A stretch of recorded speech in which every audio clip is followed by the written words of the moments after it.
الحديث كتاب الله وخير الهدي هدي محمد صلى الله عليه وسلم وشر الأمور محدثاتها وكل محدثة بدعة وكل بدعة ضلالة وكل ضلالة في النار. أما بعد، أعوذ بالله السميع العليم من الشيطان الرجيم. هو الذي أرسل رسوله بالهدى ودين الحق ليظهره على الدين كله. ہر قسم کی تعریفات اللہ مالک الملک کے لیے ہیں، جنہوں نے جنات اور انسان کو حقیقی معنوں میں اپنی پوجا، اپنی بندگی اور اپنی عبادت کے لیے بنایا ہے۔ جنات اور انسان کی تخلیق کا حقیقی اور بنیادی مقصد یہی تھا کہ وہ بارگاہ رب العالمین میں آیا کریں، اپنی جبین نیاز کو مالک کائنات کی بارگاہ میں آ کے جھکایا کریں، اپنے سوال کو کبریا کی بارگاہ میں آ کے پھیلایا کریں، اپنی کمر کو حالت رکوع میں اس کی بارگاہ میں آ کے ہم کیا کریں، اسی کی تکبیر کی صداؤں کو بلند کیا کریں، اسی کی تحلیل کے آوازوں کو اجاگر کیا کریں، اسی کی تسبیح گیت گایا کریں۔ چنانچہ ارشاد ہوا وما خلقت الجن والانس الا لیعبدون، اور میں نے نہیں بنایا جنات اور انسان کو مگر اپنی پوجا، اپنی بندگی اور اپنی عبادت کے لیے۔ حمد و ثنا کے بعد عرب عربن گنت اور بے شمار درود و سلام ہوں اس ہستی اقدس و مقدس پر کہ جن کا نام نامی اور اسم گرامی محمد کریم صلی اللہ علیہ وآلہ وصحبہ وبارک وسلم ہے۔ اللہ رب العزت نے امام کائنات علیہ الصلوۃ والتسلیم کو اہل کائنات کی ہدایت اور ان کی رہنمائی کے لیے مبعوث فرمایا، اور آپ کی ذات بابرکات کے ذریعے اہل کائنات کی ہدایت اور ان کی رہنمائی کا خوب بندوبست فرمایا۔ اللہ رب العزت نے امام الہدیٰ علیہ الصلوۃ والتسلیم کی سیرت طیبہ میں طرح طرح کی خصوصیات کو بدیت فرما دیا تھا، اور گوناگوں قسم کی صفات کو آپ کی ذات اقدس و مقدس کا حصہ بنا دیا تھا۔ اور ان تمام باتوں سے بڑھ کر یہ کہ میرے آقا کی زندگی میں کوئی صبح ایسی نہیں آئی، کوئی شام اور کوئی رات ایسی نہیں آئی، دکھوں کی کوئی گھڑی اور خوشیوں کا لمحہ ایسا نہیں آیا جب مالک کائنات نے اپنی تائید کو، اپنی نصرت کو اور اپنی حمایت کاملہ کو آپ کے شامل حال نہ فرمایا۔ اور ان تمام باتوں سے بڑھ کر یہ کہ عرش کے رب نے اپنی آخری کتاب حمید کو سید العرب والعجم، امام المتقین والابرار، حضرت اشرف الانبیاء والمرسلین، حضرت خاتم النبیین جناب محمد کریم صلی اللہ علیہ وسلم کے قلب اطہر پر نازل فرما دیا تھا۔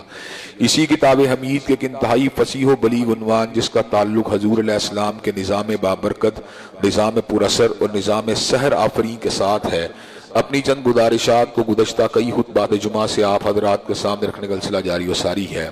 اس حوالے سے 2-4 منٹ کے اندر ابتدائی تمہیدات کے بعد میں اپنے موضوع کو آگے بڑھاؤں گا۔ حضرت رسول اللہ صلی اللہ علیہ وسلم کا نظام انسانوں کی فلاح و بہبود کا وہ عظیم الشان نظام تھا کہ جس کا مقابلہ دنیا کا کوئی نظام نہیں کر سکتا۔ حضرات گرامی قدر، میں پولیٹیکل سائنس کا ادنا طالب علم ہوں، اور میں نے اللہ تعالیٰ کے فضل و کرم سے پولیٹیکل سائنس کے اندر ماسٹر ڈگری کو بھی حاصل کیا ہے۔ اس دوران مجھے بہت سے سیاسی فلسفوں کو پڑھنے کا موقع ملا۔ میں نے ہیگل کے جدولیاتی فلسفے کو پڑھا، میں نے جان لاک کے نظریے کو پڑھا، میں نے روسو کے نظریہ منشاء عام کو پڑھا، میں نے جان لاک کے تصورات کو پڑھا، میں نے کارل مارکس کی اشتراکیت کو پڑھا، میں نے میکاویلی کی دی پرنس کے حوالے سے بھی معلومات کو حاصل کیا۔ حضرات گرامی قدر، ان تمام کی تمام چیزوں کو پڑھنے کے بعد میں اس بات کے پر کنونس ہوا کہ مادی اعتبار سے چکا چوند کے اعتبار سے اور دنیاوی اعتبار سے تو لوگ شاید پراپوگنڈے کے ذریعے ان نظاموں کو حضرت رسول اللہ صلی اللہ علیہ وسلم کے نظام پر اثر کے مقابلے میں فوقیت دینے پہ آمادہ و تیار ہو جائیں، لیکن یہ ایک تلخ اور حقیقت میں انتہائی چبھتی ہوئی حقیقت ہے کہ امت مسلمہ آج حضور علیہ السلام کے نظام پر اثر سے دور ہے اور بغیر وجہ کے دور ہے۔ حضرات گرامی قدر، حضرت رسول اللہ صلی اللہ علیہ وسلم کا نظام، اس سے دوری کی بہت بڑی وجہ اباہیت پسندی ہے۔ میری خواہشات جو ہیں وہ مجھے اس بات سے روکتی ہیں کہ معاذ اللہ ثم معاذ اللہ میں حضرت رسول اللہ صلی اللہ علیہ وسلم کے اس نظام کو صحیح طور پر اپنی زندگی میں امپلیمنٹ کروں، جو نظام در حقیقت انسانوں کی فلاح و بہبود کا واحد نظام ہے۔ حضرات گرامی قدر، مجھے یہ بات کہنے کے اندر کوئی باک نہیں ہے کہ کائنات کا کوئی نظام بھی انسانوں کے دکھوں کو، ان کی تکالیف کو، ان کے مسائل کو، ان کے مصائب کو دور نہیں کر سکتا۔ حضرت رسول اللہ صلی اللہ علیہ وسلم کے نظام پر اثر کے اندر یہ تاثیر موجود ہے کہ یہ انسانوں کے جملہ مسائل کو حل کر دیتا ہے۔ چنانچہ اللہ تبارک و تعالیٰ خود اس امر کا اعلان فرماتے ہیں یحل لہم الطیبات ویحرم علیہم الخبائث ویضع عنہم اصرہم والاغلال التی کانت علیہم۔ حضرت رسول اللہ صلی اللہ علیہ وسلم ایک ایسے نظام کو لے کے آئے جس کے اندر طیب چیزوں کو حلال کر دیا گیا، خبیث چیزوں کو حرام کر دیا گیا۔ وَجَزَوْا عَنْهُمْ إِسْرَهُمْ وَالْأَغْلَالَ الَّتِي كَانَتْ عَلَيْهِمْ، اور انسانیت غلامی کے جن توقوں کے اندر اور جاہلیت کی جن زنجیروں کا جکڑی ہوئی تھی ان کو ان زنجیروں سے آزاد کروا دیا گیا۔ حضرات گرامی قدر، حضرت رسول اللہ صلی اللہ علیہ وسلم کے نظام پر اثر کے بارے میں پنڈت ہری چند اختر کی میں بات کئی مرتبہ دہرایا کرتا ہوں کہ کس نے ذروں کو اٹھایا اور صحرا کر دیا، کس نے قطروں کو ملایا اور دریا کر دیا، آدمیت کا غرض ساما مہیا کر دیا، اور ایک عرب نے آدمی کا بول بالا کر دیا۔ حضرات گرامی قدر، انسانیت کو منزل نہیں مل سکتی، منزل اسے تبھی ملے گی جب وہ حضرت رسول اللہ صلی اللہ علیہ وسلم کے نظام سحر آفرین کے ساتھ جڑ جائیں گے۔ حضرات گرامی قدر، ہمارے معاشرے کے اندر پارٹی بازی اور برادری ازم کی وجہ سے ہم حضرت رسول اللہ صلی اللہ علیہ وسلم کے نظام پر اثر سے دور ہیں، اور ہم حضرت رسول اللہ صلی اللہ علیہ وسلم کو مذہبی اعتبار سے، اعتقادات کے اعتبار سے اور عبادات کے اعتبار سے تو اپنا آئیڈیل اور رہنما تصور کرنے کے پر آمادہ و تیار ہیں، لیکن حقیقی بات یہ ہے کہ آپ کے نظام سحر آفرین کے ساتھ جو ہمارا تعلق ہونا چاہیے، جو ہماری وابستگی ہونی چاہیے، جو ہمارا انسلاک ہونا چاہیے اور جو ہماری جستجو ہونی چاہیے، وہ جستجو جو ہے آج ہم کرنے کے لیے تیار نہیں ہیں۔ اہل حدیث ہو، دیوبندی ہو یا بریلوی ہو، جہاں پر نظام مصطفیٰ علیہ السلام کے نفاذ کی بات آتی ہے وہ ڈنڈی مارنا شروع کر دیتا ہے، اور وہ کوئی نہ کوئی اپنی پارٹی، اپنے مفادات، اپنے پیٹ، اپنے سر کے حوالے سے، اپنی سوچ و فکر کے حوالے سے، اپنی ضروریات کے حوالے سے، اپنے دھڑے کے حوالے سے، اپنی برادری کے حوالے سے حضرت رسول اللہ صلی اللہ علیہ وسلم کے نظام پر اثر کو چھوڑ کر کبھی میاں صاحب کے پیچھے بھاگ نکلتا ہے، کبھی بھٹو ازم کے پیچھے بھاگ نکلتا ہے، اور کبھی خان صاحب کے پیچھے بھاگ نکلتا ہے۔ حالانکہ حقیقت بات یہ ہے، یہ سارے کے سارے نظاموں کو کئی مرتبہ آزمایا گیا، کئی مرتبہ آزمانے کے بعد بھی یہ بات بالکل اظہر من الشمس ہو چکی ہے کہ ان نظاموں کے اندر کسی بھی اعتبار سے انسانیت کی فلاح و بہبود کے وہ امکانات اور وہ لوازمات موجود نہیں ہیں جو لوازمات انسانیت کو پوری کی پوری کامیابی کے ساتھ زندگی گزارنے کے لیے چاہیے، درکار ہیں۔ حضرات گرامی قدر، حضرت رسول اللہ صلی اللہ علیہ وسلم کے نظام پر اثر کی بنیاد جو تھی وہ عقیدہ توحید تھی۔ آپ نے عقیدہ توحید کی بنیاد کے اوپر ملت بیضا کو جوڑا، اور شرقی غربی کے تصورات کو ختم کر کے، اونچ اور نیچ کے فرق کو ختم کر کے، اور دائیں اور بائیں کے فرق ختم کر کے، پچھم و پورب کو فرق کو ختم کر کے، امیر و غریب کے فرق کو ختم کر کے ان کو ایک ہی لڑی کے اندر پرو دیا، ایک ہی صف میں کھڑے ہو گئے محمود و ایاز، نہ کوئی بندہ رہا نہ کوئی بندہ نواز، ایک جسد واحد کی مانند ان کو بنا دیا۔ اب جسد واحد کا ایک حصہ اگر کوئی تکلیف محسوس کرتا تھا، دوسرا حصہ اس سے بڑھ کر اس تکلیف کو محسوس کرتا تھا۔ آپ کی تکلیف میری تکلیف ہو گئی، میری تکلیف آپ کی تکلیف ہو گئی۔ حضرات گرامی قدر، امت واحدہ بنانے کا مقصد یہ تھا کہ ایک ایسے دھڑے کی تشکیل کی جائے کہ وَمَن يَتَوَلَّ اللَّهَ وَرَسُولَهُ وَالَّذِينَ آمَنُوا فَإِنَّ حِزْبَ اللَّهِ هُمُ الْغَالِبُونَ، کہ اللہ کی دوستی کے ساتھ، حضرت رسول اللہ کی تبلیت کے ساتھ، آپ کے پیار کے ساتھ، آپ کی عقیدت کے ساتھ، آپ کے احترام کے ساتھ، آپ کی محبت کے ساتھ اور اہل ایمان کے ساتھ، جذبہ اخوت کے ساتھ ایک ایسے حزب کی بنیاد رکھی جائے جو حزب جو ہے وہ ذاتی مفادات سے بالا ہو، جو حزب جو ہے ذاتی جو ہے ترجیحات سے بالا تر ہو، اور وہ اللہ تبارک و تعالیٰ کی جمعیت ہو، اللہ تبارک و تعالیٰ کی جماعت ہو۔ پھر کیا ہوگا؟ وَمَن يَتَوَلَّ اللَّهَ وَرَسُولَهُ وَالَّذِينَ آمَنُوا فَإِنَّ حِزْبَ اللَّهِ هُمُ الْغَالِبُونَ، حقیقت میں ایسا حزب جو اللہ سے پیار کرنے والا ہو، جو حضرت رسول اللہ سے پیار کرنے والا ہو، اور جو اہل ایمان سے پیار کرنے والا ہو، اس حزب کو دنیا کی کوئی طاقت شکست نہیں دے سکتی۔ آج امت مسلمہ اس لیے مغلوب ہے اور اس لیے مقہور و مجبور ہے کہ ہم اہل کشمیر سے کٹے ہوئے ہیں، ہماری تبلیت ان کے ساتھ رشتہ اسلام کے ناطے اس درجے کے اوپر موجود نہیں ہے جس درجے کے اوپر موجود ہونی چاہیے۔ حضرات گرامی قدر، آج ہم برمیوں سے دور ہیں، ہماری تبلیت برمیوں کے ساتھ اس انداز میں ہونی چاہیے، اس انداز کے اندر موجود نہیں ہے۔ برما کے مسلمانوں کے دکھ جو ہیں ان کے اپنے دکھ ہیں،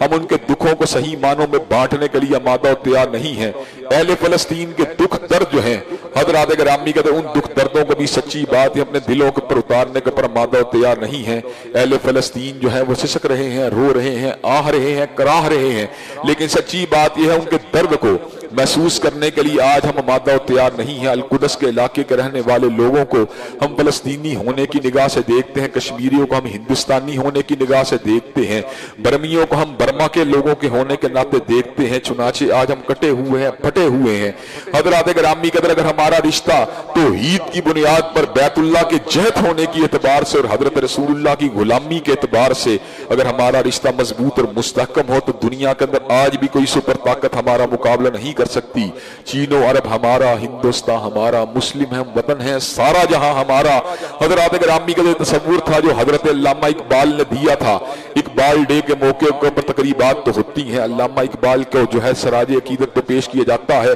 لیکن وہ فکر جس نے پین اسلامزم کو، جس نے شرقی و غربی کے فرق کو مٹا کر اور جس نے شمال و جنوب کے فرق کو مٹا کر اور جس نے پچھم و پورب کے فرق کو مٹا کر ایک لڑی کے اندر امت واحدہ کو پرو دیا تھا، آج اس تصور کی بات نہیں ہوتی۔ حضرات گرامی قدر، حضرت علامہ اقبال نے مشترکات کا ذکر کیا، اللہ کی وحدانیت کا ذکر کیا، حضرت رسول اللہ کی رسالت کا ذکر کیا، بیت اللہ کی جہت کا ذکر کیا اور اس امر کا اعلان فرما دیا کہ محمد صفا تو نے تو ہم تیرے ہیں، یہ جہاں چیز ہے کیا لوح و قلم تیرے ہیں۔ حضرات گرامی قدر، حضرت رسول اللہ صلی اللہ علیہ وسلم کی رسالت کی بنیاد کے اوپر اور قرآن مجید کے کتاب اللہ ہونے کی بنیاد کے اوپر اور اللہ تبارک و تعالیٰ کے وحدہ لا شریک لہ ہونے کی بنیاد کے اوپر، اسلام کی ہماگیریت کی بنیاد کے اوپر اللہ تبارک و تعالیٰ کے فضل و کرم سے مسلمان بنیادیں مرصوص ہیں، مسلمان ایک زنجیر کی کڑیوں کی مانند ہیں۔ اور حضرات گرامی قدر، آج آپ کے سامنے میں اس بات کو بھی رکھ دینا چاہتا ہوں، اہل مغرب جو ہیں وہ ہماری نمازوں سے خوفزدہ نہیں ہیں، اہل مغرب جو ہیں وہ ہماری عبادات سے خوفزدہ نہیں ہیں، اہل مغرب جو ہیں ہمارے معتقدات سے خوفزدہ نہیں ہیں، اہل مغرب جو ہمارے تزکیہ طہارت للہیت سے خوفزدہ نہیں ہیں، اہل مغرب جو ہے ہماری حیا اور ہماری شرافت و متانت سے خوفزدہ نہیں ہے، اہل مغرب جو ہے ہماری جھکی ہوئی نگاہوں سے خوفزدہ نہیں ہے۔ اہل مغرب کو ڈر ہے تو صرف ایک ہی بات کا ڈر ہے کہ مسلمان جو ہے امت واحدہ کی حیثیت سے جس وقت پولیٹیکل اسلام کی بات کرتا ہے، تنفیذ اسلام کی بات کرتا ہے، احکامات شریعت کے نفاذ کی بات کرتا ہے، یا ان کے ذہن کے اندر یہ بات آتی ہے جس وقت وہ منکرات کو گرانے کی بات کرتا ہے، معروف کو چڑھانے کی بات کرتا ہے، کہبہ گری کے اڈوں کو بند کرنے کی بات کرتا ہے، شراب کے اڈوں کو بند کرنے کی بات کرتا ہے، زناکاری کے اڈوں کو بند کرنے کی بات کرتا ہے، جوئے کے اڈوں کو بند کرنے کی بات کرتا ہے، شیطان کے نیٹ ورک کو توڑنے کی بات کرتا ہے، طاغوت کے شکنجے سے باہر نکلنے کی بات کرتا ہے، حضرات گرامی قدر عورت کو پردے میں ملبوس کرنے کی بات کرتا ہے، حریت فکر کے ضابطے سارے کے سارے پامال ہو کے رہ جاتے ہیں۔ حضرات گرامی قدر، ایک طرف مغرب کا تصور ہے جو بنٹھن صبر کے نکلے وہ آزادی کا اشتہار اور نقاب کی صدا ہے جلنے یا تختدار۔ حضرات گرامی قدر، ہم اس بات کو سمجھتے ہیں جو بنٹھن صبر کے میدان میں نکلتی ہے، اہل مغرب اس کو حریت اور اس کو آزادی کا پورا جواز دیتے ہیں، لیکن وہی عورت جو پابائے حجاب ہو کے نکلتی ہے، سر تپا نقاب ہو کے نکلتی ہے، چشم و چراغوں سے جو ہے آنکھوں سے اوجل ہو کے نکلتی ہے، وہ جو شمع محفل بننے کی بجائے چراغ خانہ بننے کا تصور پیش کرتی ہے، اس سے زناکاری کرنے والوں اور اس سے عیاشی کرنے والوں کے تصورات پر زد پڑتی ہے، اور ایسے عالم کے اندر جو ہے وہ مسلمان عورت کو حریت کے ساتھ جو ہے لباس پہننے کی اجازت دینے کے پر بھی آمادہ تیار نہیں ہوتے۔ انہیں پتا ہے جب حضور کا نظام آتا ہے غلط عیاشیاں، غلط فحاشیاں مٹ جاتی ہیں، جب حضور کا نظام آتا ہے غلامی کی زنجیریں ٹوٹ جاتی ہیں، جب حضور کا نظام آتا ہے تو ایسے عالم کے اندر جو ہے یَزَعُ عَنْهُمْ إِسْرَهُمْ وَالْأَغْلَالَ الَّتِي كَانَتْ عَلَيْهِمْ فرسودہ رسوم و رواج ٹوٹ جاتے ہیں، جب حضور کا نظام آتا ہے تو غلط تصورات ٹوٹ جاتے ہیں، جب حضور کا نظام آتا ہے باطل نظریات دفن ہو جاتے ہیں، جب حضور کا نظام آتا ہے دوسروں کی پرائیویسی کے اندر مداخلت کرنے کے تصورات مٹ جاتے ہیں، جب حضور کا نظام آتا ہے تو معاشرت جبر کا خاتمہ ہو جاتا ہے، جب حضور کا نظام آتا ہے طاقتوروں کے ہاتھوں کو پکڑ لیا جاتا ہے، جب حضور کا نظام آتا ہے جبر کرنے والوں کو روک دیا جاتا ہے، جب حضور کا نظام آتا ہے مجبوروں کی داد رسی کے تصورات اجاگر ہو جاتے ہیں، جب حضور کا نظام آتا ہے بے بسوں اور بے قصوں کی ہم نوائی کے تصورات عام ہو جاتے ہیں۔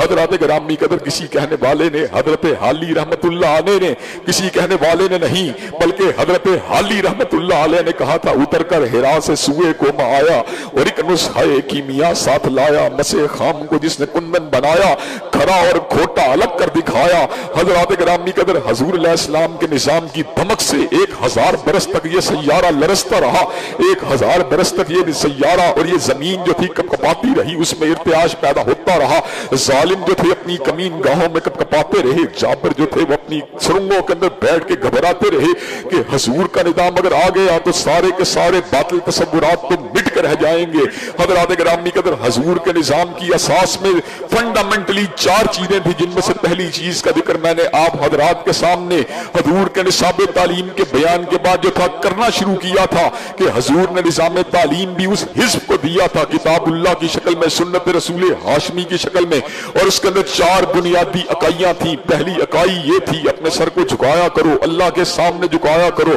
اللہ ہی کے خوف کو اپنے دل میں جگہ دیا کرو، اسی سے ڈرا کرو، اسی پہ توکل کیا کرو، اسی سے امیدوں کو بستہ کیا کرو، اسی کی حشیت کو اختیار کیا کرو، اسی کے ساتھ اپنی انابت کے معاملات کو استوار کیا کرو، اسی سے امید کو رکھا کرو۔ اور حضرات گرامی قدر، اپنے آپ کو ذکر الہی کے اندر اس طرح جذب کر لو کہ الذین یذکرون اللہ قیاما وقعودا وعلی جنوبہم، کہ مومن اٹھتے بیٹھتے اور اپنے پہلوؤں کے پر اللہ کو یاد کرتا ہے، واقعی میں الصلاۃ لذکری، اور اللہ تبارک و تعالیٰ کے ذکر کے لیے وہ نمازوں کو قائم کرتا ہے۔ حضرات گرامی قدر، مومن و مسلمان کو اس بات کا پتہ ہوتا ہے کہ گھڑی کے 24 گھنٹے کے اندر جتنے بھی پہر گھڑی میں گزرنے ہیں، حضرات گرامی قدر ان ہر پہر کے اندر کچھ عرصے کے بعد اللہ کی بارگاہ کے اندر حاضری کے احساس کو میں نے اپنے دل میں جگہ دینی ہے۔ حی علی الصلاۃ اور حی علی الفلاح کی آوازیں اس کے ضمیر کو جھنجھوڑتی ہیں، اس کو فحاشی سے بچاتی ہیں، اس کو منکرات سے بچاتی ہیں، اور اس کو اس بات کا پتہ ہوتا ہے ان الصلاۃ تنہی عن الفحشاء والمنکر، بے شک نماز جو ہے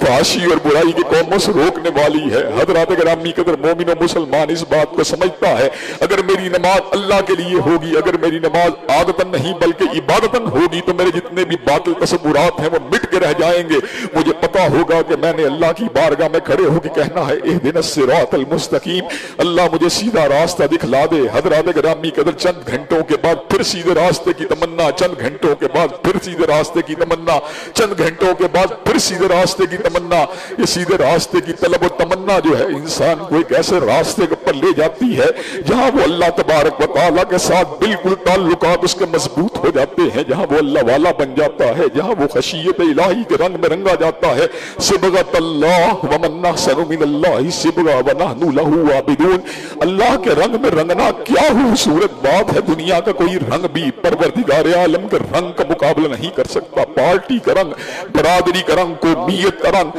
حضرات گرامی کا یہ سارے کے سارے رنگ جو ہیں باطل ہیں۔ بتان رنگ و بو کو توڑ کے ملت میں گم ہو جا، نہ تورانی رہے باقی، نہ ایرانی نہ افغانی۔ حضرات گرامی قدر، حضور علیہ السلام کا نظام جو ہے وہ انسان کے اندر ایک ایسے داعیے کو اور ایسی تحریک کو پیدا کرتا ہے نماز پڑھنے کے نتیجے کے اندر کہ حضرات گرامی قدر، حضرت مولانا ظفر علی خان نے پھر مدینہ کی ریاست کا نقشہ کھینچا۔ ایک ریاست مدینہ وہ ہے جس میں بدکاری کے اڈے کھلے ہوئے ہیں، ایک ریاست مدینہ یہ ہے جس کے اندر شراب 5 اسٹار ہوٹلوں میں بکتی ہے، ایک ریاست مدینہ یہ ہے جس میں سود کے کاؤنٹر کھلے ہوئے ہیں، ایک ریاست مدینہ یہ ہے جس میں ظلم و بربریت اپنے پورے عروج کے اوپر ہے۔ حضرات گرامی کے دیکھ، ریاست مدینہ وہ تھی کہ ہاتھ میں تلوار ہو اور دل میں ہو خوف خدا، ہاتھ میں تلوار ہو اور دل میں ہو خوف خدا۔ یثربی تہذیب کتنی دل نشیں اور سادہ ہے۔ حضرات گرامی کے جب انسان کے تصورات میں یہ بات موجود ہو کہ میں نے اپنے پروردگار کے سامنے، اپنے خالق کے سامنے، اپنے مالک کے سامنے بار بار پیش ہونا ہے،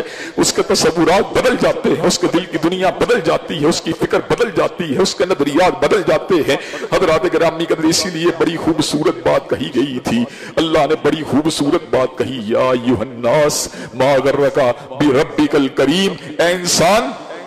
یا ایھا الانسان ما غرک بربک الکریم، اے انسان تجھے کس چیز نے اپنے رب سے غافل کر دیا، اپنے کریم پروردگار سے کس چیز نے تجھے دور کر دیا؟ الذی خلقک فسواک فعدلک، جس نے تجھے بنایا ہے، جس نے تیرا تسویہ کیا ہے، جس نے تیری ہڈیوں کو جوڑا ہے، جس نے تیرے وجود کو جوڑا ہے۔ حضرات گرامی قدر، یہ جو نماز کا تصور تھا یہ بڑا انقلابی تصور تھا، یہ بڑا ہی مضبوط تصور تھا، یہ انسانوں کی تطہیر کا تصور تھا، یہ انسانوں کے تزکیے کا تصور تھا۔ افسوس کی بات ہے، دکھ کی بات ہے، آج امت جو ہے نماز سے دور ہے، آج امت جو ہے نماز سے غافل ہے، آج امت جو ہے نماز سے بڑی دور ہے۔ حضرات گرامی قدر، جس کی وجہ سے امت کے اندر فحاشی بھی ہے، منکرات بھی ہیں، برائیاں بھی ہیں، فسق و فجور بھی ہے۔ حضرات گرامی قدر وہ کیا چیز ہے جو انسان کے دل کو صابن کی طرح دھو دیتی ہے؟ وہ کیا چیز ہے جو اس کے میل و کچیل کو اٹھا کے پرے پھینک دیتی ہے؟ وہ کیا چیز ہے جو اس کے اندر سے فحاشی اور منکرات کے دائیوں کو نچوڑ دیتی ہے؟ وہ کیا چیز ہے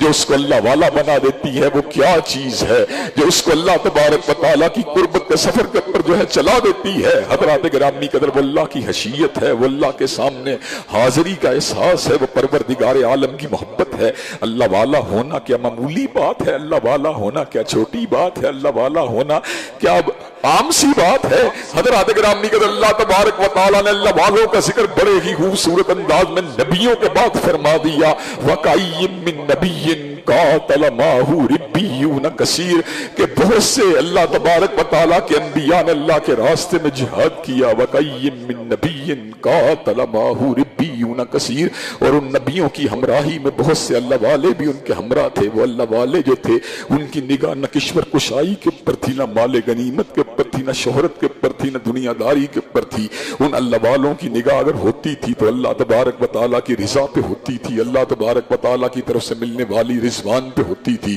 حضرات گرامی قدر یہ اللہ والے جو تھے انہوں نے کائنات کے اندر ایسی زندگی کو گزارا کہ لوگوں کو یہ بات سمجھ میں آ گئی کہ اللہ والا کون ہوتا ہے۔ حضرات گرامی قدر یہ نماز پنجگانہ کو ادا کرنے والے، باجماعت نمازوں کو ادا کرنے والے، وضو کے ساتھ اپنے آپ کو تر رکھنے والے، ان کی فرض نمازوں کا عالم تو اپنی جگہ پر تھا، لیکن ان کی نفل نمازوں کا عالم کیا تھا؟ وَالَّذِينَ يَبِيتُونَ لِرَبِّهِمْ سُجَّدًا وَقِيَامًا،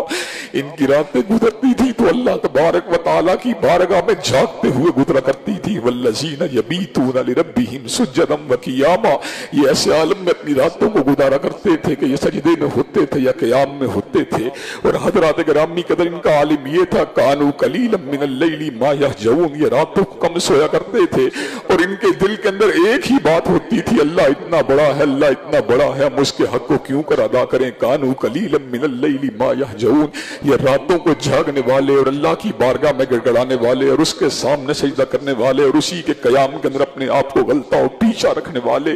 ان کی سحری کس انداز میں ہوتی تھی؟ وَبِالْأَسْحَارِ هُمْ يَسْتَغْفِرُونَ، سحری کے وقت معافیاں مانگ رہے ہوتے تھے، گویا کہ ہم نے ساری رات بھی تیری بندگی کرنے کے باوجود بھی تیرے حق کو ادا نہیں کیا، تیری پوجا کے حق کو ہم صحیح معنوں میں ادا نہیں کر سکے، تیری پوجا سے ہم غافل رہے، تیری پوجا جو ہے اس کو کیوں کر ادا کیا جائے؟ حضرات گرامی قدر کیا ہوتا ہے جب انسان نمازوں کو ادا کرتا ہے تو پھر اللہ اکبر کے ساتھ استغفر اللہ کہتا ہے، نماز کو ادا کرنے کے بعد گویا کہ اپنی زبان سے اس بات کو ادا کرتا ہے، اللہ تبارک و تعالیٰ تو بہت بڑا تھا لیکن میری نماز میں کمزوریاں تھیں، میری نماز کے اندر جو تھی اللہ تبارک و تعالیٰ وہ سطح نہیں تھی میری نماز کے اندر، اللہ مجھے معاف کر دے، اللہ مجھے معاف کر دے۔ حضرات گرامی قدر جس وقت اللہ نے طواف افاضہ کے لیے نکلنے کا ذکر کیا وہیں پہ یہی بات کہی، ثم افیضوا من حیث افاض الناس واستغفروا اللہ، طواف افاضہ کے لیے نکلنے والے لوگوں تم نیکی کاموں کے لیے نکل رہے ہو لیکن اللہ سے معافی کو طلب کرو، اس لیے کہ تمہارے حج میں وہ قوت موجود نہیں ہے کہ یہ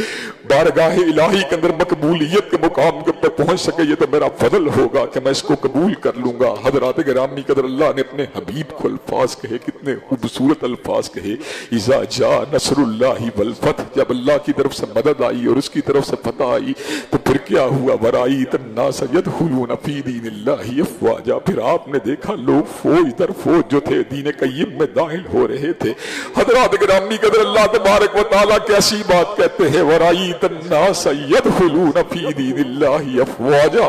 کیا آپ نے پہلے محنتیں کی، آپ نے پہلے کوششیں کی، آپ کو میں دیکھتا رہا، آپ کی جستجو کو دیکھتا رہا، آپ کی کاوشوں کو دیکھتا رہا، آپ کے خلوص کو دیکھتا رہا، آپ کی للہیت کو دیکھتا رہا، آپ کی فداکاریوں کو دیکھتا رہا، آپ کی جانثاریوں کو دیکھتا رہا، پھر میں نے اپنی نصرت عظیمہ کا نزول فرما دیا، ورأیت الناس یدخلون فی دین اللہ افواجا۔ اب عالم یہ ہے اپنی آنکھوں سے لوگوں کو جھوک در جھوک، گول در گول جو ہے دین میں داخل ہوتے ہوئے دیکھ رہے ہیں، ایسے عالم میں اللہ تبارک و تعالیٰ نے کیا بات کہی، فسبح بحمد ربک واستغفر انہ کان توابا، کہ ایسے عالم کے اندر بھی یہ فتح عظیم حاصل ہو رہی ہے جب لوگ جھوک در جھوک دین قیم میں داخل ہو رہے ہیں، فسبح بحمد ربک واستغفر انہ کان توابا۔ تو آپ نے ایسے عالم کے اندر کیا کرنا ہے؟ آپ نے نے اس عظیم نصرت کو دیکھ کر، عظیم کامیابی کو دیکھ کے، دنیا دار رہنما جو ہوتے ہیں وہ کامیابی کو دیکھ کے اپنے بازوؤں کو کھڑا کرتے ہیں، اپنے شولڈرز کو ہلاتے ہیں، وکٹری کا نشان بناتے ہیں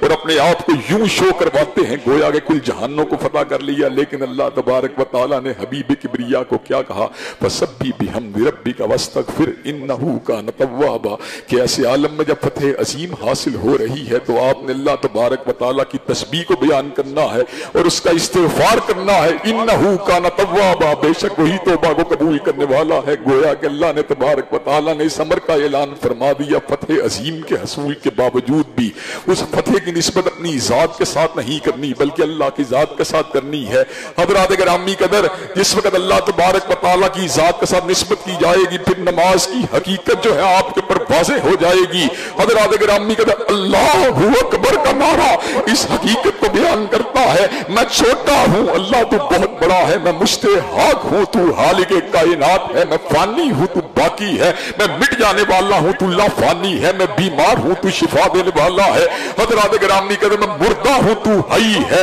میں لڑکھڑا رہا ہوں، تو قیوم ہے۔ حضرات گرامی قدر، اللہ اکبر کا نعرہ اس حقیقت کو واضح کرتا ہے، کائنات میں ایک ہی ذات ہے جو اکبر ہے، باقی سارے اصغر ہیں، امریکہ بھی اصغر ہے، جاپان بھی اصغر ہے، برطانیہ بھی اصغر ہے۔ اللہ اکبر، اللہ کے اللہ ہی بڑا ہے، اللہ کے اللہ ہی وحدہ لا شریک ہے، اللہ کے اللہ ہی مشکل کشا ہے، اللہ کے اللہ ہی حاجت روا ہے، اللہ کے اللہ ہی دکھوں کو دور کرنے والا ہے، اللہ کے اللہ ہی اندھیروں کو مٹانے والا ہے، اللہ کے اللہ ہی یورشوں کو دبانے والا ہے، اللہ کے اللہ ہی غموں کو بگانے والا ہے، اللہ کے اللہ ہی حاجات کو پورا فرمانے والا ہے، اللہ کے اللہ ہی انسانوں کی اداسیوں کو دور فرمانے والا ہے، اللہ کے اللہ ہی غموں کو بگانے والا ہے، اللہ کے اللہ ہی روشنی کی کرنوں کو بھیجنے والا ہے، اللہ کے اللہ ہی اندھیاروں کو مٹانے والا ہے، اللہ کے اللہ ہی مچھلی کے پیٹ میں سیدنا یونس کی فریادوں کو سننے والا ہے، اللہ کے اللہ ہی سیدنا ایوب کو شفا دینے والا ہے، اللہ کے اللہ ہی غار کے پتھر میں گڑگڑانے والوں کی فریادوں کو سننے والا ہے، اللہ کے اللہ ہی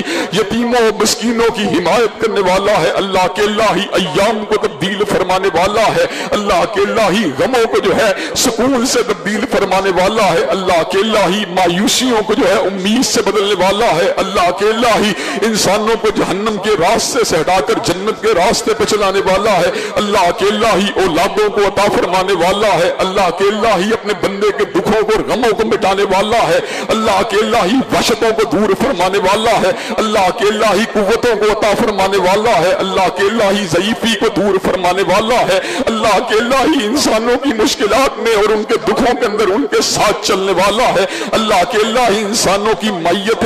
عامہ اور میت خاصہ کے حوالے سے کائنات کے اندر ہر وقت جو ہے ہر لحظہ جو ہے ہر مقام کے اوپر انسانوں کی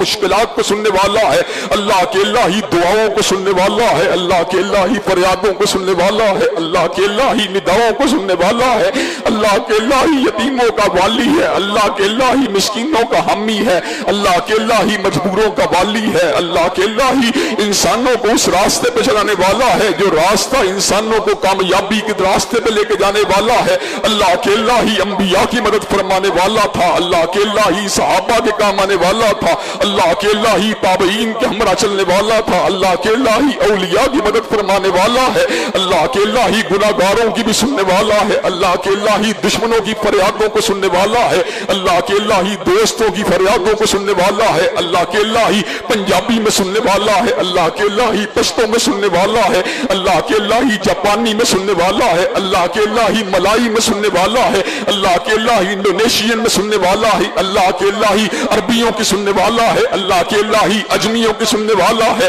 اللہ کے اللہ ہی صبح کے وقت سننے والا ہے، اللہ کے اللہ ہی دوپہر میں سننے والا ہے، اللہ کے اللہ ہی شاموں کو سننے والا ہے، اللہ کے اللہ ہی راتوں کو سننے والا ہے، اللہ کے اللہ ہی گرمیوں میں سننے والا ہے، اللہ کے اللہ ہی بہاروں میں سننے والا ہے، اللہ کے اللہ ہی ہزاؤں میں سننے والا ہے، اللہ کے اللہ ہی سردیوں میں سننے والا ہے، اللہ کے اللہ ہی اجتماع کی سننے والا ہے، اللہ کے اللہ ہی مجموع کی سننے والا ہے، اللہ کے اللہ ہی تنہا کی سننے والا ہے، اللہ کے اللہ ہی حلوت میں سننے والا ہے، اللہ کے اللہ ہی اونچی آواز سے سننے والا ہے، اللہ کے اللہ ہی خاموشی سننے والا ہے، اللہ کے اللہ ہی گڑگڑانے والے کی فریاد کو سننے والا ہے، اللہ کے اللہ ہی چلانے والے کی پکار کو سننے سننے والا ہے، اللہ کے الہی خوشیوں میں سننے والا ہے، اللہ کے الہی انسانوں کی بے چینی اور دکھوں میں سننے والا ہے۔ الیس اللہ بکاف عبدہ، اللہ کے سوا کوئی بھی اپنے بندے کے لیے تنہا کافی نہیں۔ بے شک اللہ تبارک و تعالی کے ساتھ تعلق کے لیے نماز سے بڑا راستہ کوئی بھی موجود نہیں ہے۔ چنانچہ ہم سب کو نماز کے حوالے سے حضرت رسول اللہ کے طرز عمل اور آپ کی نصیحتوں کو صحیح معنوں میں سمجھنے کی ضرورت ہے۔ اللہ تبارک و تعالی ہم سب کو حضرت رسول اللہ صلی اللہ علیہ وسلم کی نصیحتوں پہ عمل کرنے کی توفیق دے۔ وآخر دعوانا ان الحمدللہ رب العالمین۔ الحمدللہ نحمده ونستعینه ونستغفره ونؤمن به ونتوکل علیہ ونعوذ باللہ من شرور انفسنا ومن سیئات اعمالنا، من یهده اللہ فلا مضل له ومن یضلل فلا هادی له، واشهد ان لا الہ الا اللہ واشهد ان محمدا عبده ورسوله، اما بعد فإن خیر الحدیث کتاب اللہ وخیر الہدی ہدی محمد صلی اللہ علیہ وسلم، وشر الامور محدثاتها وکل محدثۃ بدعہ وکل بدعۃ ضلالہ وکل ضلالۃ فی النار۔ حضرات گرامی قدر، نظام مصطفیٰ کے حوالے سے گزارشات منطقی طور پہ آگے بڑھ رہی ہیں۔ کچھ موضوع توجہ طلب ہوتے ہیں اور توضیح طلب ہوتے ہیں، چنانچہ ان پر رک رک کے میں آپ حضرات کے دلوں کے اندر جو ہے ان باتوں کو اتارنے کی کوشش کر رہا ہوں۔ حضور علیہ السلام نے نصاب تعلیم دینے کے بعد پہلا عظیم الشان نقطہ جسے بیان کرنے کی جستجو کی وہ نماز کا قیام تھا۔ اس کے لیے آپ جو تھے